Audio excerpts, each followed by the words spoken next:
ஆன்மீக நண்பர்களுக்கு அன்பு வணக்கம். வளர்பிறை சஷ்டியில விரதம் இருந்தா என்ன பலன் கிடைக்கும்னு பார்க்கலாம். திதிகள்ல சஷ்டி நட்சத்திரத்துல கார்த்திகை கிழமைகள்ல செவ்வாய் மற்றும் வியாழன் முருகப்பெருமானுக்குரிய முக்கிய வழிபாட்டு நாட்களா கருதப்படுறது சஷ்டி தான்.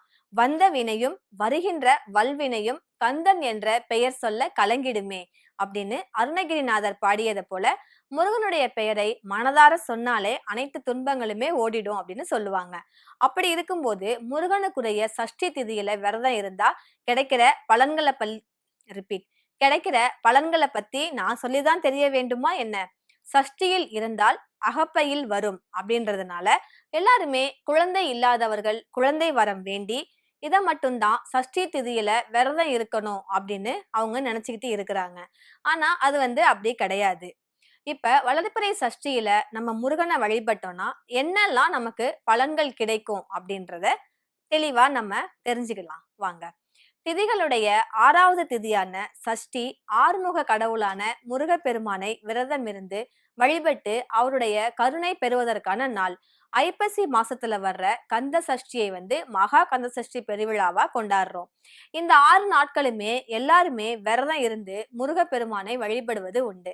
இது தவிர மாதந்தோறும் வர்ற சஷ்டி திதிகளும் எல்லாரும் தங்களுடைய குறைகள் தீர விரதம் இருப்பதும் இருக்கிறாங்க. வளர்பிறை தேய்பிறை அப்படின்னு மாதத்திற்கு 2 சஷ்டி திதிகள் வருது. இந்த இரண்டிலுமே விரதம் இருப்பது ரொம்பவே சிறப்பானது. எல்லாருமே தேய்பிறை சஷ்டியில விரதம் இருந்தால்தான் சிறப்பு அப்படின்னு நினைக்கிறாங்க. ஆனா வளர்பிறை சஷ்டியும் பல விதமான நன்மைகளை தரக்கூடிய ஒரு முக்கியமான விரத நாள் தான்.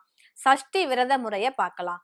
முருகனை வழிபடுற யாரா இருந்தாலும் என்ன கோரிக்கை நிறைவேற வேணும் அப்படின்னாலும் முருகனை மனதார வேண்டிக்கிட்டே சஷ்டி விரதத்தை இருக்கலாம்.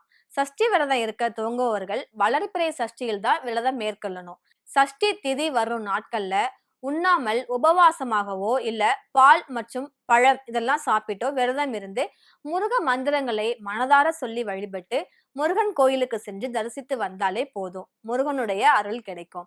முருக பெருமானுக்குரிய வியாழக்கிழமைகள்ல சஷ்டி திதி வருவது அம்பிகை வழிபாட்டிற்குரிய பஞ்சமி திதியுடன் சேர்ந்தே வருவதெல்லாம் ஒரு கூடுதல் சிறப்பு தான். சஷ்டி விரதத்தோட பலன்களை பார்க்கலாம். தேய்பிறை சஷ்டியில விரதம் இருந்தா கஷ்டங்கள் தீரும் அப்படின்னு எல்லாருக்குமே தெரியும். அதே மாதிரி வளர்பிறை சஷ்டியில விரதம் இருந்தா வெற்றிகள், மகிழ்ச்சி, ஆன்மீகத்துல ஒரு நல்ல வளர்ச்சி இது எல்லாமே கிடைக்கும். இந்த நாள்ல முருகன் கோயிலுக்கு நம்ம செஞ்சு வழிபட்டோம்னா மகிழ்ச்சி, செல்வ வளம், அதிர்ஷ்டம் இது எல்லாமே ஏற்படும். வாழ்க்கையில எப்படிப்பட்ட தீய சக்திகளுடைய பிடியில சிக்கி கடுமையான துன்பத்துல இருந்தாலும் வளர்பிறை சஷ்டியில விரதம் இருந்து முருக பெருமான வழிபட்டா அதிலிருந்து நம்ம விடுபட முடியும்.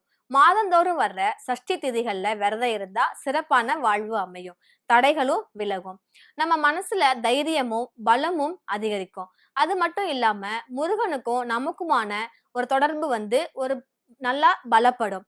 சஷ்டி திதியில முழுமையாக முருகனை சரணடைந்து விரதம் இருப்பவர்கள் முருகனுடைய அருளுக்கும் உள்ளத்துடைய அன்பிற்கும் நெருக்கமானவர்களா ஆக முடியும். வளர்பிறை அங்கார சதுர்த்தியை பத்தியும் இப்ப பாத்திரலாம். வாழ்வுல வளம் தரும் விநாயகர் வழிபாடையும் பாத்திரலாம்.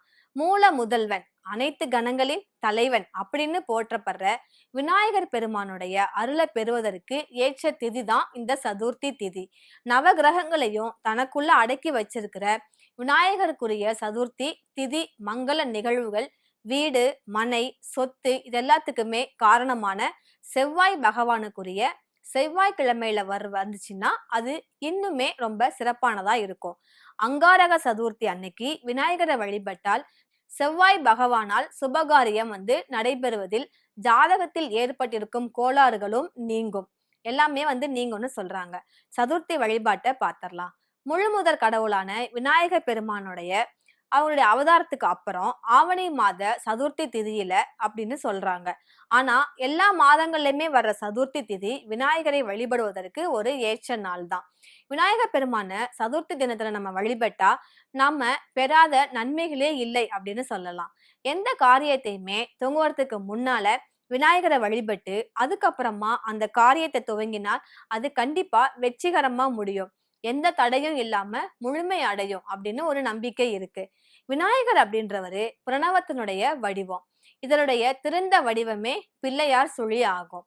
பிள்ளையார் சுழியை இட்டாலே ஆணவம் ஒழிந்து இறை உணர்வு உண்டாகும் அப்படின்றது நம்பிக்கை.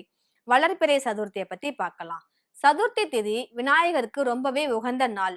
சுக்கிலபட்சம் வளர்பிறை சதுர்த்தியை வர சதுர்த்தி அப்படின்னும், கிருஷ்ணபட்சம் தேய்பிறை சதுர்த்தியை சங்கடகர சதுர்த்தி அப்படின்னு சொல்லுவாங்க. ஒவ்வொரு மாதமுமே அமாவாசை அடுத்து வரும் 4வது நாள் சதுர்த்தி தினம் கொண்டாடுறாங்க. சங்கடகர சதுர்த்தி எப்படி அனைத்து விதமான துன்பங்களையும் தீர்க்கக்கூடியதோ அதே மாதிரி வளர்பிறை சதுர்த்தியும் தடைகள் அனைத்தையும் நீக்கி வளர்ச்சியை தரக்கூடியது.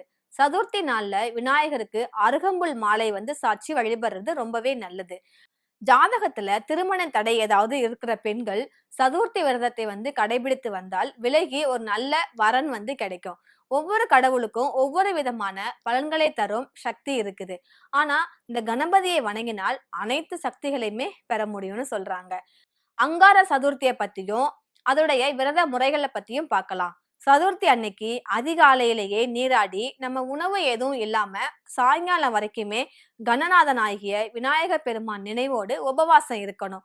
முழு நேரமும் விரதம் இருக்க முடியல அப்படின்னா நீங்க பால் இல்லைன்னா பழம் இதெல்லாம் சாப்பிட்டு விரதம் இருக்கலாம். சதுர்த்தி அன்னைக்கு சாயங்காலம் சதுர்த்தி அன்னைக்கு மாலை நேரத்துல நீங்க கோயிலுக்கு செஞ்சு விநாயகர் பெருமானுக்கு நடைபெறும் அபிஷேக ஆராதனையில கலந்து கொள்ளணும். அன்றைய தினம் ஆலயத்தை 8 வாட்டி நீங்க வலம் வரணும். விநாயகருக்கு ரொம்பவே விருப்பமான அருகம்புல், எருக்கம்பூ ஆகியவற்றால மஞ்சள் நூல்ல மாலை கட்டி போடுவது கடன் பிரச்சனைகளை தீர்க்கும். எருக்கம்பூ 108 அப்படின்ற எண்ணிக்கையில எடுத்து விநாயகருக்கு மாலை கட்டி போடுறது சிறப்பு. அனைத்து பூஜைகளுமே முடிஞ்சோன வீட்டிற்கு நீங்க விரதத்தை முடிச்சுக்கலாம். சதுர்த்தியுடைய பலன்களை பார்க்கலாம். நீண்ட நாட்களாக தீராமல் இருக்கிற நோய்கள்லாம் நீங்கும். வீட்டுல நிம்மதியற்ற நிலை, ஒரு அமைதி இல்ல, மகிழ்ச்சி எல்லாம் இல்லைன்னா இதெல்லாமே உண்டாகும். பகைமைகள் நீங்கி சமரசம் ஏற்படும். சுபகாரிய முயற்சிகள் எல்லாமே வெற்றி பெறும். கடன் தொல்லை நீங்கும். வளம் தரும் வளர்பிறை சதுர்த்தியோட வழிபாட பார்க்கலாம். வீட்லயே எளிமையா செய்யணும்னு பார்க்கலாம். திதிகள்ல 4வது திதியா வர்ற சதுர்த்தி சந்திரனுடைய இயக்கத்தை கொண்டு கணக்கிடப்படுது. இது அமாவாசை அப்புறம் பௌர்ணமிக்கு அப்புறம் வர்றது. இந்த நாள் விநாயகருக்கு உரிய ஒரு வழிபாட்டு நாள். சதுர்த்தியில விரதம் இருந்து வழிபட்டா விநாயகருடைய அருளை ரொம்பவே ஃபுல்லா நம்ம பெறலாம். சதுர்த்தியில விரதம் இருந்தா எப்படிப்பட்ட துன்பமா இருந்தாலும் நீங்கிடும்ன்றது நம்பிக்கை. இப்ப நம்ம வளர்பிறை சதுர்த்தி வழிபாட்டையும் பாத்திரலாம்.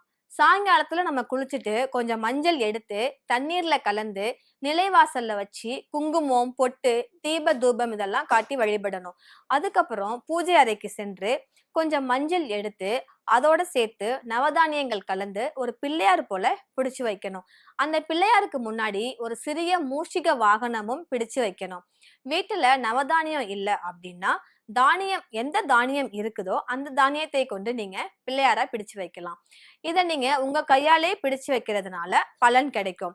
உங்க கையாலே பிடிச்சு வச்ச நவதானிய மஞ்சள் விநாயகன்றதுனால இதுக்கு சக்தியும் அதிகம். மந்திரங்களை உருவேற்றியதுக்கு அப்புறம் ஆரத்தி காட்டி வழிபடணும். இந்த நவதானிய விநாயகரை அப்படியே 2 நாட்கள் பூஜை அறையில வச்சு வழிபடணும். 3வது நாள் இதை எடுத்துட்டு சென்று வீட்டுல செடி இருந்தா அதுல கரைச்சி விட்டுறலாம். வளர்பிறை சதுர்த்தி அன்னைக்கு செய்யற இந்த வழிபாடு பலவிதமான மாற்றங்களையும் ஏற்றங்களையும் நம்ம வாழ்க்கையில ஏற்படுத்தும் அப்படின்னு சொல்றாங்க. நமக்கும் நம்ம வாழ்க்கையில நல்லது நடக்கணும் அப்படின்னா அந்த முழு முதற் கடவுளான விநாயகரை மனசுல நினைச்சுக்கிட்டு நம்ம கையால அந்த மஞ்சள் பிள்ளையார புடிச்சு 3 நாட்கள் வழிபட்டு 3வது நாள் ஏதாவது நீர்நிலைகளோ இல்ல செடிகளோ அதுல கரைச்சி விட்டுட்டு வந்தோம்னா நம்ம வாழ்க்கையிலயும் மாற்றங்களும் ஏற்றங்களும் கிடைக்கும். இதே மாதிரி இன்னொரு சிறப்பான நாள் வீடியோவோட நான் உங்களை சந்திக்கிறேன். நன்றி.